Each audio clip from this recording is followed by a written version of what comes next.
I've worked with a lot of people that were alcoholics or, in recovery for alcoholism or a chemical addiction.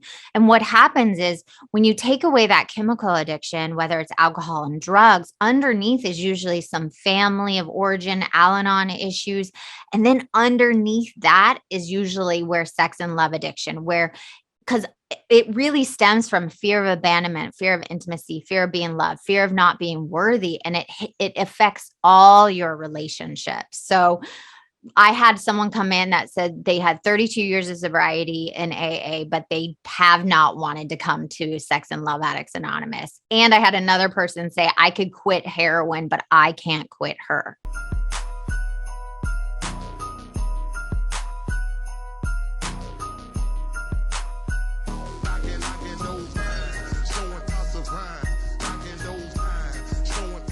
$5150 is power. The power to overcome. The power to persevere. The power to set your life on a course for success. When you're faced with the challenges life throws at you, you focus and do what is needed to go beyond what is required. So stand up, stand firm, believe, make it happen, and live through the madness, knocking doors down along the way. We are 5150. Welcoming to Knocking Doors Down, the lovely Miss Brianne Davis. How are you today? Oh, I'm swell. How are you? Living the dream. Living the dream. Well, of course, we're going to talk about your personal story of love and sex addiction, an area we've really not gone to yet. But interestingly enough, me and this gentleman here next to me have really been more curious about it as we kind of unravel ourselves, as I think all people do. What prompted you to write the book? Again, can you tell people a little bit about the book, maybe where they can get it before we dig into that? Oh, yes. Thank you. Well, first of all, I never wanted to write a book. Let's just put it out there. It wasn't a goal of mine to go out into the world and say, hey, I'm a working actress for 20 years. And I also am a sex and love addict in recovery for 12 years. Like that was not a goal at all. But what happened was when I hit 10 years, when I got a decade, when I got that gold chip in my hand, I was sitting in a room of 80 people in Los Angeles, and all these young generation were there. When I started over a decade ago, I was the youngest person. And now it's like 19-year-olds, 20-year-olds coming in, having trouble with intimacy and connection and feeling so disconnected from their sexuality with so much porn and sexual images and social media, all like killing their brain. And I just had this overwhelming feeling, wow, I go to recovery centers, I talk all over the world, but I have to go bigger.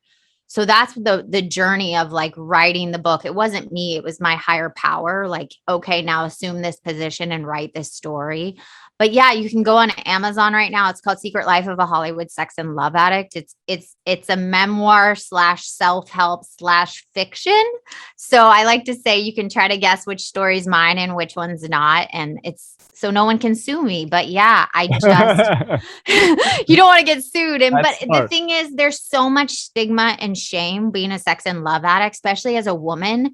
Nobody talks about it, but our community is huge. We're 3 million people in the United States are sex and love addicts. And that statistic was from 2017. And I'm telling you, it's blown up that more and more people are having trouble with relationships, intimacy, their sexuality, feeling loved, feeling enough, fear of abandonment. So all of that. But yeah, that was my journey. I never wanted to come out as a sex and love addict, but it was bigger than me. You know what I mean? Yeah. Shit, mine dropped when the pandemic happened because I'm already a germaphobe. So when the pandemic happened, it's like, hey, you want to go out? No, get away from me. No. You know what I mean, who have you been exposed to? Did you go to the grocery store anytime soon? So I'm like avoiding people completely. Well, and I know you talk, as you pointed out, as self-help, because you do even have some stuff in there, materials, even questionnaires. Am I correct on that? Where people kind of almost a 40 question checklist they can go through and really evaluate, because I often wonder that, feeling, as I put it, my mind, my spirit, my body just weren't feeling aligned. I've definitely gone through some difficulties post my divorce and in my recovery with alcoholism. So it's really fascinating to me you included that.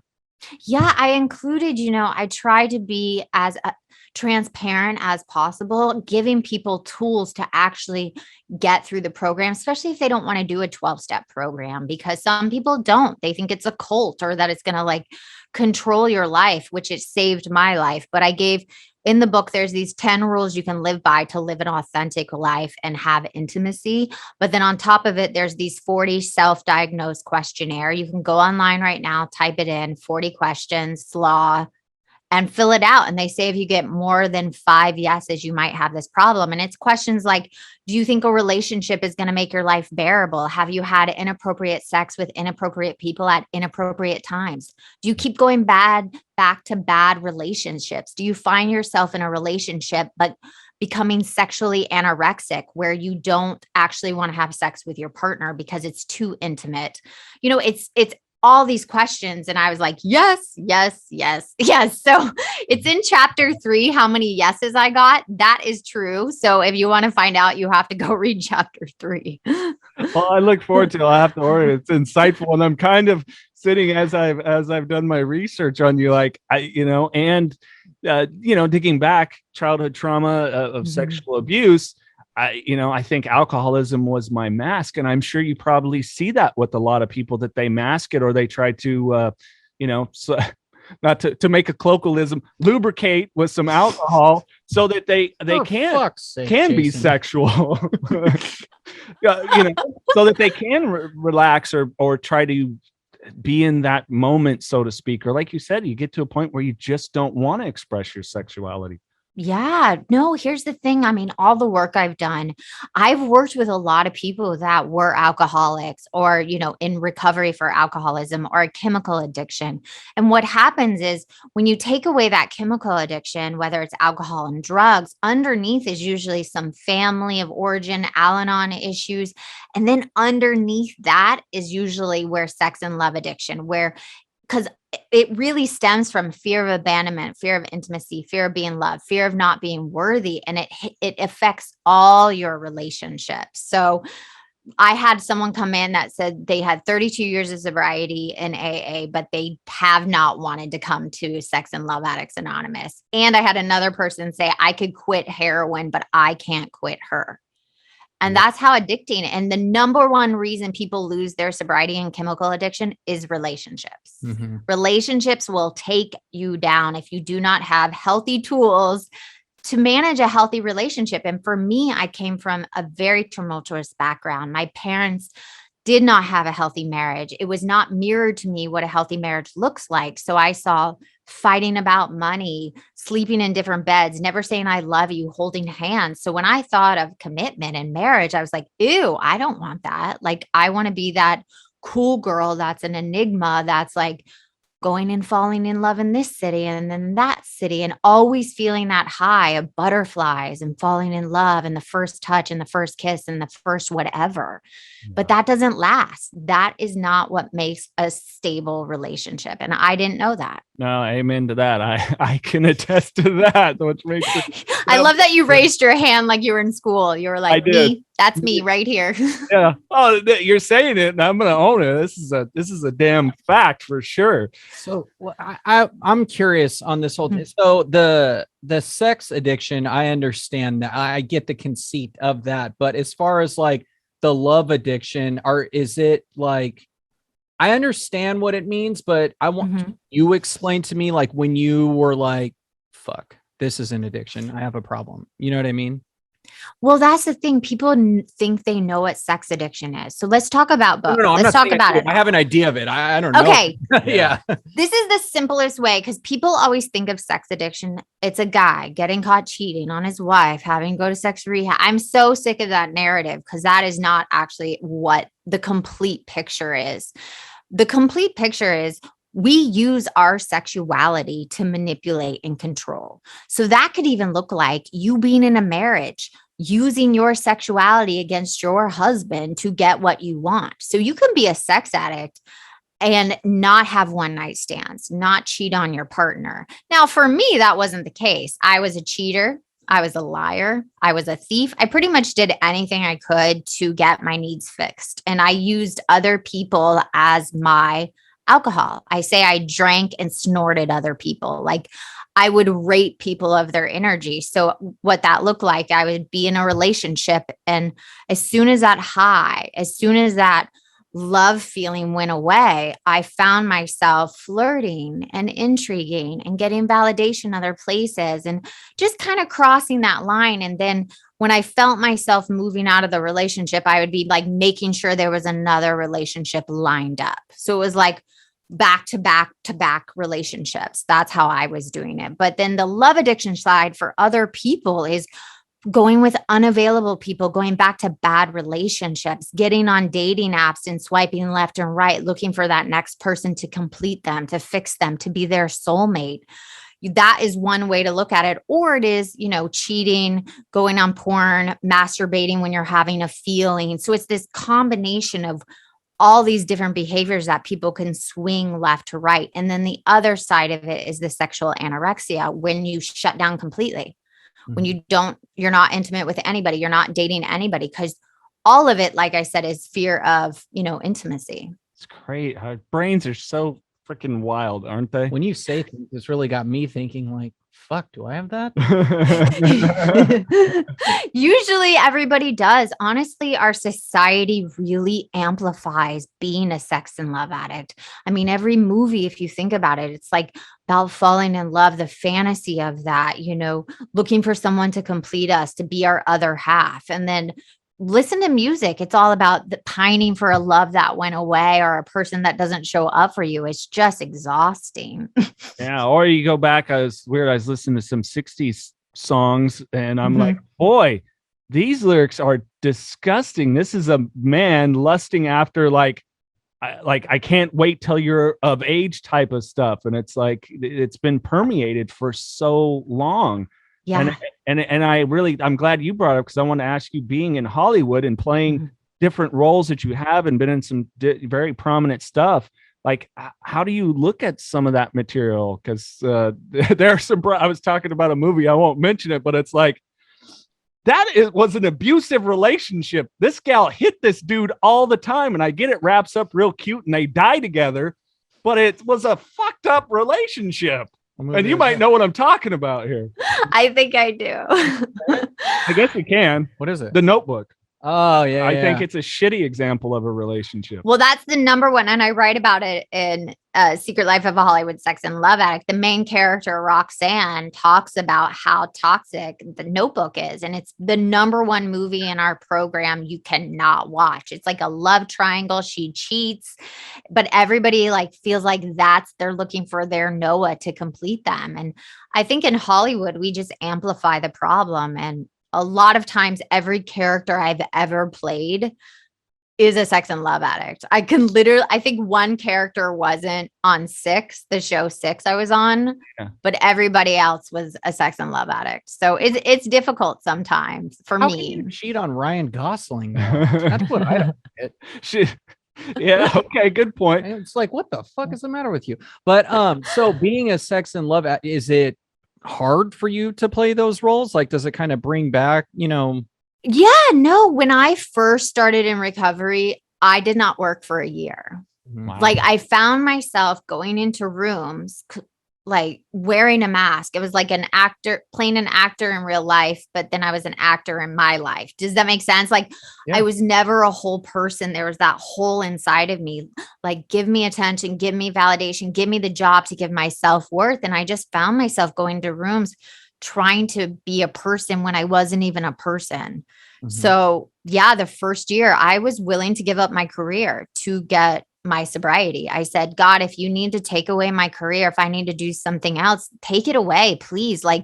I need relief, because I cried every day for 9 months. And I kid you not, it was like coming off the worst drug in the world. I wanted to crawl out of my skin. I wanted to zip open my skin and just crawl out.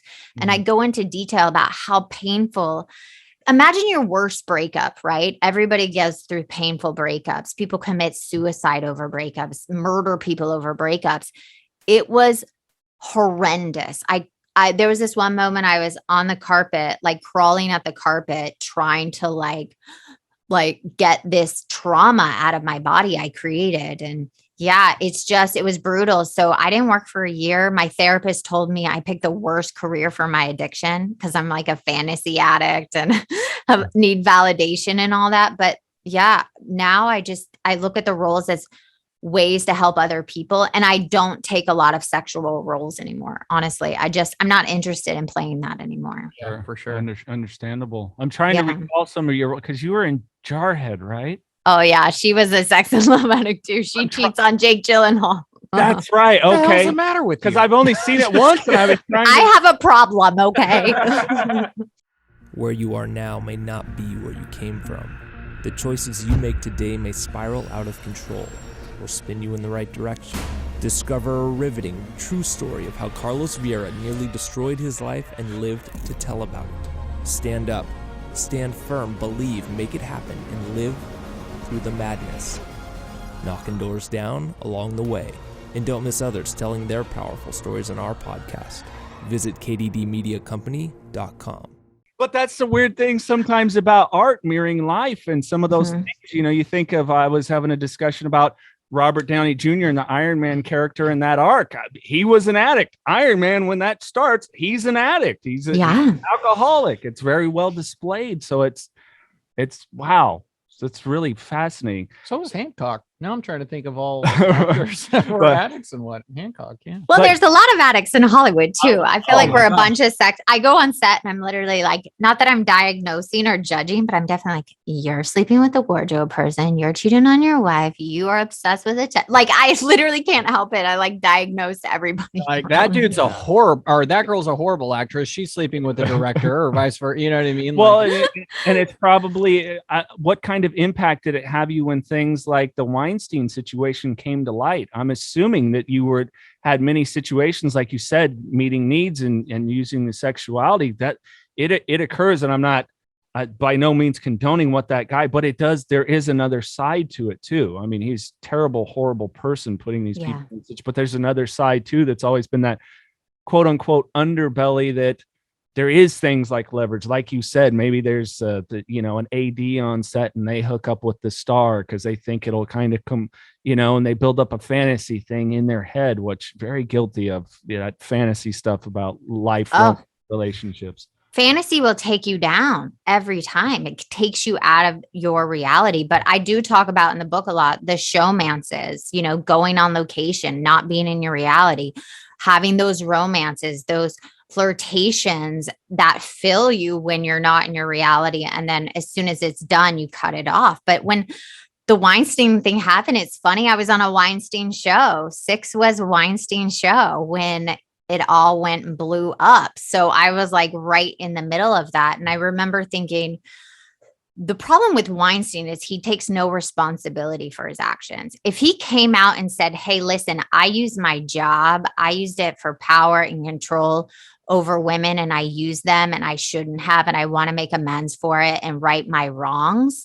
That's one thing to deny when you do that. Because listen, I've been a perpetrator. I've hurt other people for my own needs. I've wanted power and control over people because I felt so empty inside that was the only thing that gave me my self-worth, was that outside, I have control and power over you and your emotions.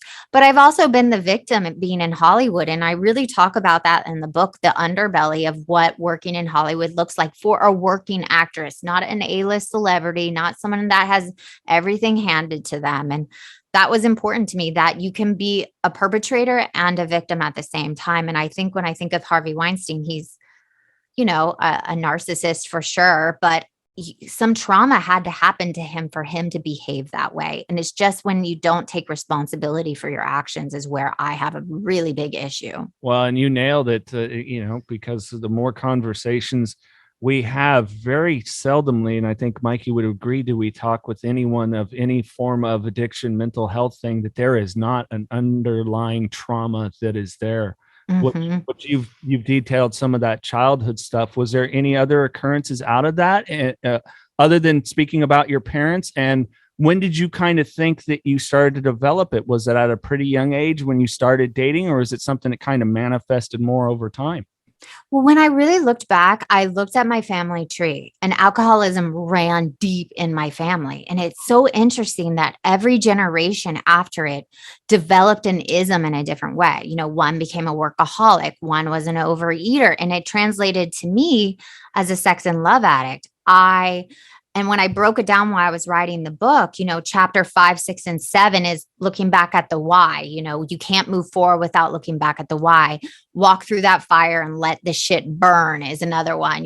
Compare and despair is my horrible character defect. And I try to go into a way where people can look at their trauma in a constructive way, feel the feelings, but then see why they did the things they did. But I had so much trauma, and I talk about it so much in the book that every time I rewrote those chapters, I wanted to throw up. I kid you not. It was torture doing the Audible, but like I had a really bad breakup young. I realized I was molested, which I blacked out. I had a lot of trauma with my dad. I had emotional incest with my dad, where a parent makes their kid their partner.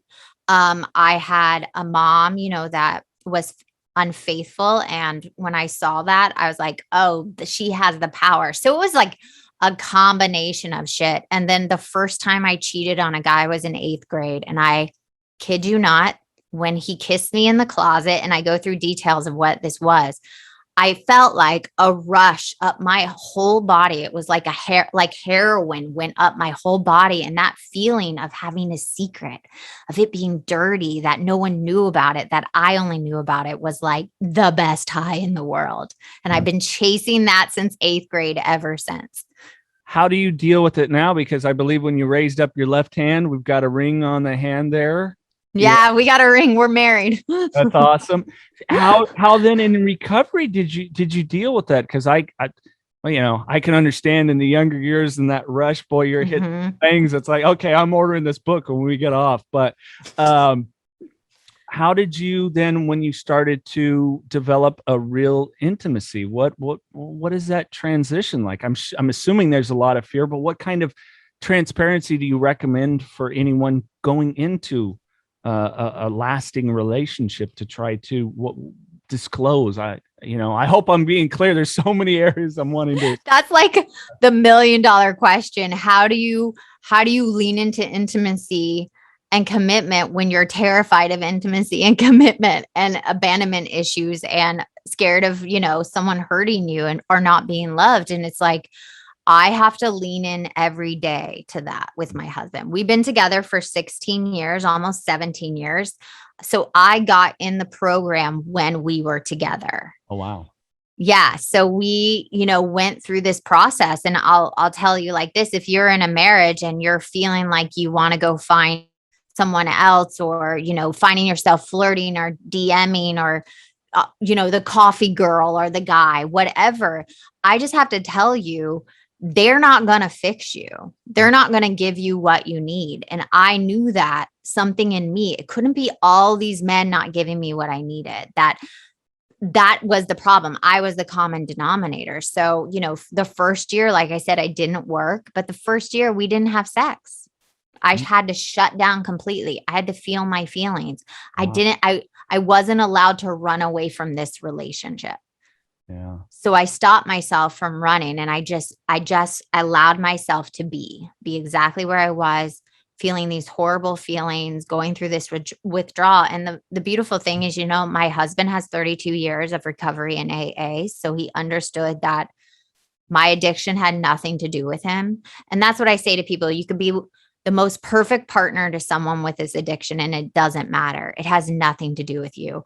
And this beautiful man said one time, a good friend of mine, he was a perpetrator, in our business, and he's gotten recovery, and he's one of my really good friends in the program. And he said, you could find the most beautiful human being on this planet, and I promise you, someone's sick of fucking her.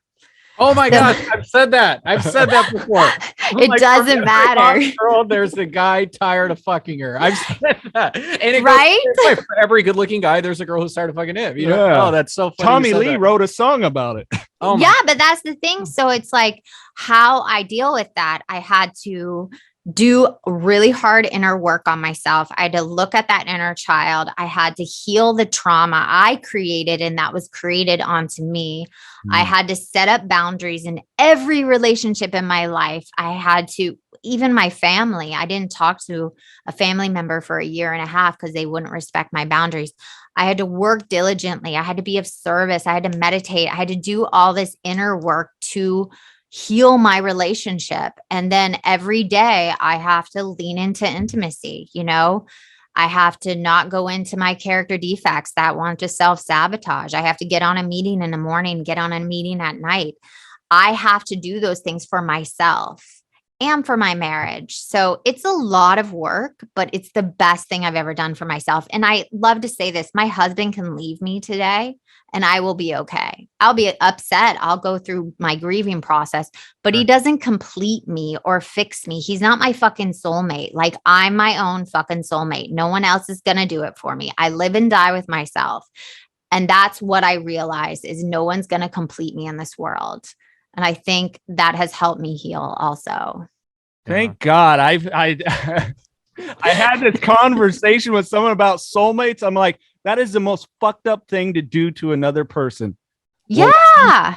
Because you're putting so much pressure on the existence of another person, like you said, in the completion of making you whole. And humans are flawed. We're going to mess up.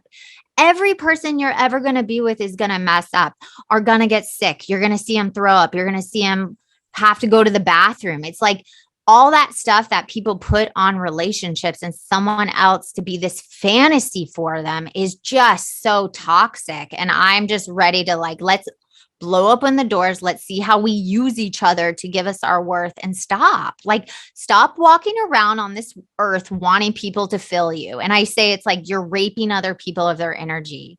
And that's what I did. I used everyone like an ATM. Give me, give me, give me, give me. It was just exhausting. Oh, I could own that. Yeah. I'm literally just taking this all in right now because I'm single, 33, and Jason knows my backstory. I won't get into it too much on the female front, but it's like I'm hearing what you're saying, and I'm like, I mean, shit, I believed in soulmates until about 45 seconds ago. Now it's just like, well, fuck. Okay, keep going. Like, you're my therapy session right now. Just keep going. Well, you know that quote, and I put it in the book, that quote I love. I had to put it everywhere. If you want to meet the love of your life, look in the mirror. Like, that is what it's all about. And that's what I really had to work on. My husband's not going to complete my life. My job is not going to complete my life. My money's not going to complete my life. My car, clothes, whatever it is never going to give me the self-worth that I have to do myself. And that is what the program is actually really about. It's not about finding a partner for life. It's not about all that shit we think. It's about finding the self-love. And that's why it's a really hard program. It's a really, really hard existence, but is like I said, the best thing I've ever done. And here's the thing, no one can take it away from me. Yeah. No one can take that inner work away from me. And that is what gives me my self-worth. Oh yeah. And life is hard. Life's just hard. Yeah. We can accept that now, right? Yeah, it's hard. It's hard. It's like this. It's never I always felt like before I did this work that life should go like straight up, but it's a roller coaster. You have bad days and you have to show up when you don't want to show up, and you have to look at your feelings, feel them. Don't be afraid of feeling feelings. They don't last forever, because I didn't want to feel feelings. The only feeling I was interested in was euphoria 24/7. And if you weren't going to give that to me, I'm moving on to the next person. Did you find that in your area of recovery, but actively in your addiction, much like for me, eventually alcohol just stopped working? It was like, okay, 6 was cool and I'm feeling it. Then it was 12. Then it was 18. Then it was 30. Then in a month I had to drink I think my worst was 500 beers. Shit you not. Was it that same kind of thing that the rush and the high got shorter and shorter and shorter as time progressed? Yeah, it's a progressive brain disease. It's not a chemical addiction, but it gets worse. If you if you look down the line, especially if you have relationship issues, each relationship gets worse and worse and worse. And you find yourself back in a toxic relationship, back acting out, looking outside of yourself. It was literally getting worse and worse. And I had this dark night of the soul moment. And I talk about it in the book, is where I was on location, about to blow up my life once again, starting to flirt and intrigue. And I remember being like, I don't even like this person. Like, something is going on. And I was looking in the mirror going, what? The common denominator is me. And am I going to be doing this till I'm 80 years old? Right. Like, am I going to be one of those women that are like going around town trying to get her needs filled at 80 years old? And that to me was so tragic. And it just was getting worse. And I was putting myself in dangerous situations. You can read about it in the book. It's really gnarly, really fast, in love triangles, people like trying to kill each other. I mean, I've had friends that have committed suicide over this addiction. Like I said, people murdered. I have friends in jail for this addiction. Watch a Dateline. Yeah. Every Dateline is some love triangle. Someone's trying to get out of their marriage. So yeah, it gets worse and worse. It doesn't get better. It's like a drug addiction, but worse. And I also we have this saying, like, AA is the last house on the block you want to go to. And SLAW, that's Sex and Love Addicts Anonymous. SLAW is like the shack in the back, like no one wants to go to. It's like the last stop on the planet. But yeah, it's bad. Well, and I think so many other addictions, they just go back to those interpersonal relationships, or at least I know from my personal experience, that is where my trauma is grounded in. Yeah. That's where you reach outside of yourself, not to sit in yourself.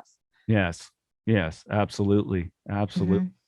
Wow. I'm blown away. I mean, I'm ordering this book. Mikey, I'll give you the Cliff Notes. He's not a reader. I'll have to dig. You can listen to the Audible. It was torture. It's on Audible? Yes, I had to act it out. When they asked, yes, they were like, okay, it's time to record the Audible. I was like, excuse me, what? And they were like, oh no, you have to I was like, can they hire an actor to do it? I don't want to do it. And they said, you're an actor and we're not going to hire anybody. You need to do it. And it was like reading the worst shit you've ever done, put yourself in sexual situation. It was like, it was torture. It was pure torture. The only books I've ever read in my life was The Catcher in the Rye, the Knocking Doors Down book. And that's not a plug. That's a true story. And yours, like, I'm very intrigued with this whole thing. Like, I am going to read it. And I am an Audible person. So I will switch from the Amazon order to the Audible. That's very cool. Oh my God. I'm so excited. I'm proud of it now because I had to listen back to it. And I was like, wow, I'm really honored to tell the story, especially because there's so much stigma and shame. And I also really tried to put a bunch of people's stories in this character of Roxanne. So when you read it, I want you to be able to like, oh my God, I did that. Oh my God, I said that. Oh, that's been done to me. Oh, I masturbate when I don't want to feel my feelings. Like, I look at porn, I go back to that bad relationship. I have a love triangle. Like, I really tried to put every situation so anybody can read it and go, oh my God, I'm not alone. Thank God. Yeah. Oh shit. Did you find in the recording process that it went from, I could only imagine it's opening those trauma wounds.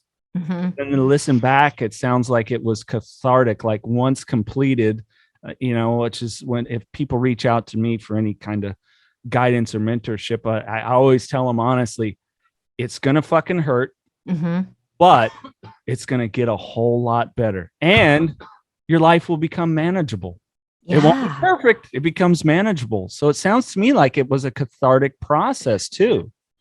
It was. I actually wasn't prepared after. I wrote an article for HuffPost after I hit 10 years before the book came out. And I had this moment where I was like, the morning it came out, I was like, oh my God, what did I do? Did I ruin my career? Is anybody going to hire me again? They think I'm like a crazy sex and love addict woman coming on their set. Like, I literally thought my life was going to end. And Nothing happened. 2 hours later, nothing happened. I was like, okay, girl, like humble yourself. You're a worker among workers. Like get over yourself. But what did happen and has happened since the book was released, I've had hundreds and thousands of people reach out saying, thank you so much for writing this, saying this. That's my story. That's my mom's story, my dad's story. And it made it all worth it. Like, and I didn't realize after recording the audiobook, I was still holding that little bit of shame, right? That little bit of shame that we just keep for ourselves just on those days where you want to feel like the victim or you're not empowered and not as like healed as you are, like the self-sabotaging shame. And it was just released. And it was like, oh, I now fully own all of me. I'm not, just my sex and love addict recovery self and my job. And it just all came together. And it was just such a beautiful gift that I wasn't aware that I was going to get stepping in to doing what my higher power wanted me to do. Cause I was never interested in doing that. Yeah. Throughout your addiction phase, did other chemicals come into play that you've had to now abstain from as well, because it can kind of activate some of that behavior? Well, it's a whack-a-mole, right? It's like whack-a-mole, one thing down. Yeah. I talk about it in the book a lot. Roxanne, moves to eating, while she's going through withdrawal, she's like taking down a bag of goldfish in her bed or going to make cookies and eating all the cookies. Because when that overwhelming feelings happen, sometimes we go other places or go shopping or go to alcohol. I do not have a chemical addiction. I want to be in power and control at all periods of my life. So I didn't go the chemical way, but I definitely, shopped too much when I was going through it, ate too much, gained some weight, and then it all kind of evened out. The more I got recovery, those behaviors went away. They like kind of just drifted. It's like what I went to initially, but yeah, it tends to whack-a-mole when you start working on yourself like that. Yeah, I was curious because definitely lots of people, for whatever it is, I notice I'm trying to get off tobacco, and it's like now I'm sitting there, I'm like, God, my appetite's starting to come back, which is a good thing. I'm probably a little underweight for my height, but it's just interesting how we do. And the dopamine that'll occur in so many different ways for people. Yeah. I mean, an addict brain is an addict brain. Like we don't want to live in reality. We want to feel that hit all the time. And I still have that brain. I wake up in the morning and I want to jump on Instagram. And it's like, nothing's on Instagram that's going to give you what you need. Like, why don't you just quiet your mind, get on your knees and pray to a God you do not understand or see or even believe in sometimes, and turn it over. And that's where I have to do, my addict brain now wants to go to social media and see how many likes or new followers or whoever DM'd me, right? And you just find yourself at random times bored getting on Instagram or somewhere. And it's like, nothing is going to complete you. And I realized I was still doing it. My number one character defect is compare and despair. That's why I put a whole chapter 7 for it. And it's about, I would go online and try to find somebody I was greater than or less than. And 98% of the time, I wanted to find someone that was greater than me so I could feel like crap. It was like I'm so used to feeling bad about myself that I created scenarios where I would not come out on top. I was using other people's outsides and comparing them to my insides. And that's, that was an addiction. And now I have to hand my phone to my husband and I'm like, I'm not getting on today. Yeah. And it's like those small tools that I have to do to break that umbilical cord of trying to live outside of my reality. You hit such a hot button that is a concern for me as a dad with a daughter there. Yep. And I think women far more than men, although I did have some body issues growing up in the 80s, and there's Stallone and Schwarzenegger and a pro wrestling fan when everybody was this, jacked to the nines thing. But I would think more so for women now, and I see it in young ladies I know, or even women older than me, getting on social media and seeing a woman, and like you said, their outside's making them feel worse inside, because well, I don't have boobs like her or a butt like her or those tight Yeah. abs or whatever. And it's like someone that I care about near and dear. I'm like, yes, you have stretch marks, but you also gave birth to this beautiful person that's in this world. And that's just a result of it. We don't get to go back and change that genetic reality that you got stretch marks. Oh, well, lots of people do. And most of those people you see they're filtered all over. It's ridiculous. Any A-list celebrity you think looks perfect on Instagram, I have seen them in person. They are not perfect. They all have stretch marks. They all have freckles and sunspots. And so it's like this unrealistic fantasy that society is just amplifying. And yes, for young women, but also young men. I have a 3.5-year-old son. I do not want him on Instagram. I'm going to be the mom that's just uncool, that her son's not going to have a phone or whatever. And when he does, it's not going to be one he can go online, because even young men seeing those images of young girls, they're desensitizing their sexuality. Yes. I mean, it says at 6 years old, young boys are looking at porn. And I'm telling you, I've worked with young boys coming into my program. They are so disconnected from their sexuality that they're becoming impotent, and that they do not honor that first moment of holding a girl's hand or their love interest, whoever you're attracted to, hand, or the first sexuality, because they have these unrealistic images of what it looks like. So I'm worried about boys just as much as I'm worried about girls.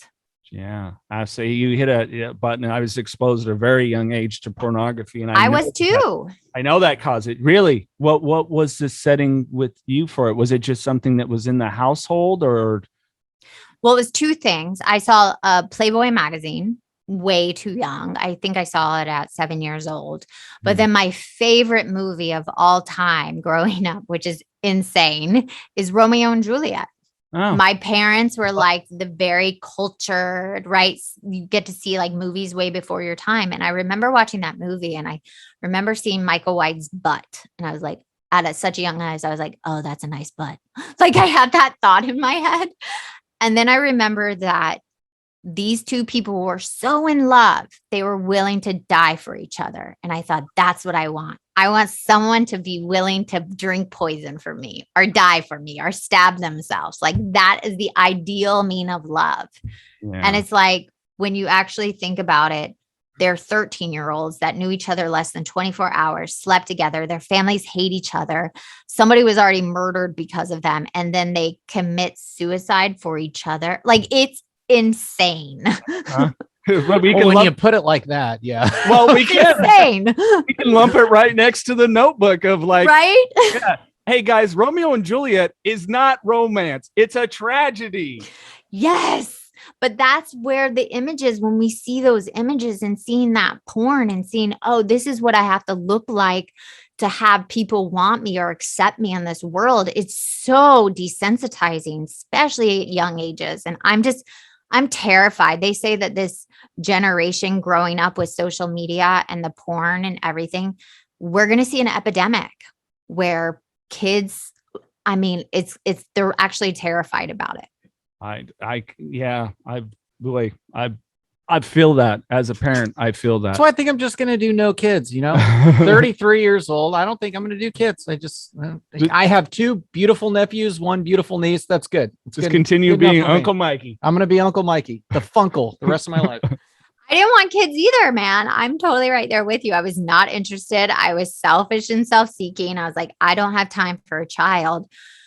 But here's the beautiful thing. Oh my God, I'm going to cry. Okay, here's the beautiful thing. Might get us crying too. Okay. My husband and I get to model what a healthy relationship looks like for our son. We get to stop the generational damage that was done to both of us. He comes from a broken home. Also, I come from a broken home. And every day we get to show respect, compassion, intimacy, love, partnership.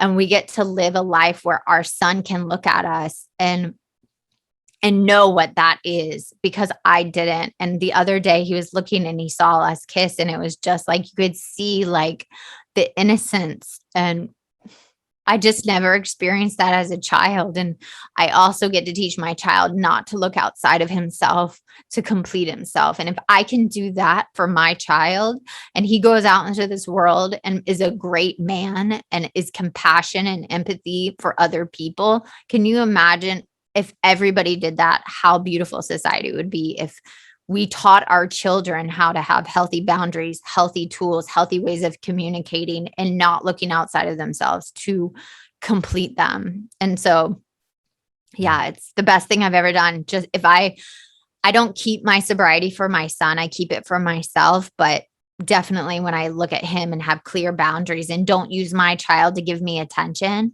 too was a big thing. Like I don't say, mommy needs a hug. Like mommy's had a bad day. It's not my son's responsibility to make my day better. So yeah, that's one of the best things I've ever done is to stop the addiction, hopefully at this generation, right. God willing. Virtual hug to you. Oh, thanks.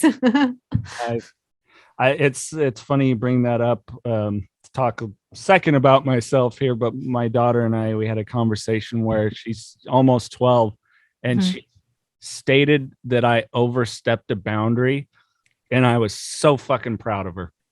And oh my God, I love that. You know, and I told her, I said, I'm really sorry. I didn't mean to do that. I love you. Understand that, you know, her brother just turned 13. I said, you're only just about 12, but as a parent, I'm just a little over 13. So I'm sorry I made a mistake, and it's my fault, and that I will do everything in my power so that doesn't happen again. And it was like, wow, I was so proud. And I'm proud of you. Well, thank you. Like, congrats. No, that is the best thing a parent can do is take responsibility. Like to say, oh, mama made a mistake. I'm sorry. Dad made a mistake. I will try not to do that again. And I have to tell, there's this beautiful moment with my mom. She said, I'm sorry. I didn't know how to be a mom to you because I didn't have a good mom. And the moment she said that, any resentment I had of my upbringing just kind of vanished because she took responsibility. And that's all what a kid wants is understanding and responsibility taken. And it's when you gaslight or say, no, I'm so proud of you. That's huge. Oh, well, thank you. And likewise, you're truly an inspiration. And wow, I was very moved by that. Mikey, I got to turn to you for a second. I need a second. Hey guys. Hey. Okay, I'm collected. I am back. Glad I could carry the show right there for you. Well, these are strong shoulders right here. I'm the fucking co-host. Your ass back here. I'm here. I just needed a second. No, just kidding. I could always edit out, but I'm not. That's like no, that's great. Leave that in. So in going out, talking about the book more, I mean, you've done plenty of press, but actually going in front of people, what is the most impactful thing that you take away from it? I mean, like I said, it's pretty much the best thing I've ever done with my life. If I can help one person get out of the cycle of using somebody else, then I've done my job. And I'm telling you, every day I hear, I'm reading your book. It's changed my life. I watched you. I just had someone in Australia watch The Doctors, and they were like, I cannot get out of this addiction. Please help me. And I say to everyone, if you're listening, if anything resonates, please reach out to me on Instagram at the Brianne Davis. I answer all my Instagrams. I will send you Zoom meetings. I will send you literature. I just want to help people because I felt so broken and alone, and nobody told me for the longest time about sex and love addiction, and no one talks about it. And it's such a problem in our society. And the moment I walked into the rooms and I heard other people, I cried hysterically. And I was sitting there and I wasn't crying because I was sad. I was crying because the first time in my life, I wasn't broken and I wasn't alone. So if I can do that for one person, whether it's across the world or right in front of me when I'm speaking, then I've done my job. Yeah. Found your purpose. Yeah, that's true. Yeah. It's the interesting thing about the pain we go through, that it can bring such great purpose, not just for ourselves, but others. Make the world a better place. Even, like you said, one person at a time, hopefully. Yeah, because, I spent 30 years or 20 something years rippling out that ripple effect, all the trauma. And I realized going back and doing my amends that, every time I hurt somebody, they ended up hurting somebody else. They ended up not showing up for their life. And I got to see the ripple effect of my addiction in other people in different ways. But now I get to see the ripple effect of me helping others and being of service and doing, my step 12. I get to see how it helps. If I can help that person heal, they won't go and damage someone else, and they mend their relationships in their life, and they show up and they keep their word. And so, I'm just doing the ripple effect and trying to right my wrongs. You're freaking awesome. Yeah, what a powerful person you are. Love Thank it. you. All right, we're gonna flip it here. We're gonna have some fun. So okay. We're gonna jump into our. Not that this hasn't been fun and enlightening. I've loved this conversation. Just totally irrelevant questions. Just Okay. You're up first, Uncle Mikey. All right. If you were stranded on a deserted island and you could bring one movie and one album, what would it be? One album, I would probably bring the Avett Brothers, their last album. I don't know what it's called, but I love them. And I would probably bring the movie Jaws, because that's my favorite movie. Jaws. On an island. On an island. Fuck that. You and I would get along so well. Not only did I also study acting and filmmaking, but Jaws and Star Wars were the two movies as a kid that had the largest impact on me. I love Jaws. I do too. Whenever it's on TV, I will just put it on. Like, it will be background noise. I love it. Oh yeah, because I at the point now I've seen it so many times that I know the visual. I know what's going on. It's like, oh, that's the first time when Roy Scheider's throwing the chum out and the shark pops up and he, the famous, we're gonna need a bigger boat. I just know it. My background noise is The Office. I love it. Okay. Here's an interesting one. Being that you are an actress, if they were to make a movie about your life or the book, who would you want to play, either the main character from the book or you, if it was solely autobiographical? Oh my God. Yeah, that's somebody asked me that. They're like, do you want to play Roxanne in the TV show or movie? And I was like, hell no. I never want to relive that ever again. But, I always wanted like Dakota Fanning or somebody you would, because I say my addiction, I looked proper, but I like was a snake and I'd come around and you never see me coming. So it'd have to be someone you wouldn't see her coming. So it'd be like Kristen Bell. Yeah, someone like that. Kristen Bell. I've worked with her. She's the nicest human being in the planet. But it would be like Dakota Fanning or somebody like that. Yeah. Yeah. Someone that's got the chops enough to really kind of step in and lean into that. Yeah. And be willing to go to like the darkness. Yeah. So I think, Yeah, because clearly you would have to with it. Oh, yeah. Any addiction story, you have to. Yeah, it gets gnarly. It's a gnarly ride. Yeah. I'm looking forward to the Audible. So you've worked with a lot of big names and whatnot, but who would you choose to work with that you have not yet? If you could pick anybody, be it an actor, director, your choice. I love Steven Soderbergh, but I think I would pick Jamie Lee Curtis. Oh, yes. Because she is such a voice for sobriety and recovery. Yeah, she's, had a chemical addiction and stuff, but she goes to her sets and holds like AA meetings. And I just honor anyone willing to share their darkness to help other people. Because a lot of times we keep it hidden, and I just adore her for that. So I'm obsessed with her. Nice. And she's so, hopefully we get a chance to speak with her someday, but so badass. And I remember she was making a speech about her husband that brought me to tears. I forget what award show, but just such a badass person to go, she went from the teen actor to the sex symbol to she's been through the whole cycle and come really full circle. And, awesome person. I that would be cool. I could see in it with Jamie Lee Curtis. I can see that. Tell her if she ever comes on that I'm obsessed with her. Yeah, if you ever run into her, tell her you got to go on this podcast. Okay, we'll be each other's PR people. We'll be like, tell Kirsten Bell we want her husband. Okay, I'll tell her. When you're stuck in traffic, as often in LA, what are the thoughts that are going through your head, or how are you occupying your time? Oh my God. Well, first of all, I used to like scream at other drivers, and my therapist is like, yeah, that's abusive. You can't do that to people. Every day on my way to work, still to this day. Okay, that I'm your therapist today, and that's abusive. Like, she said, wake up today trying to piss me off? Was that your goal?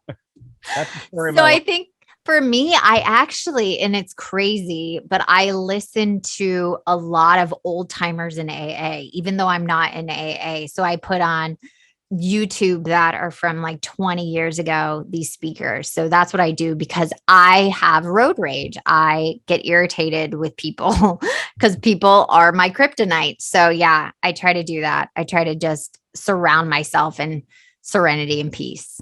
It's interesting. I'm going to kind of segue from the fun questions, but you said people are your kryptonite. So beyond just with your husband, how did you redevelop interpersonal relationships then?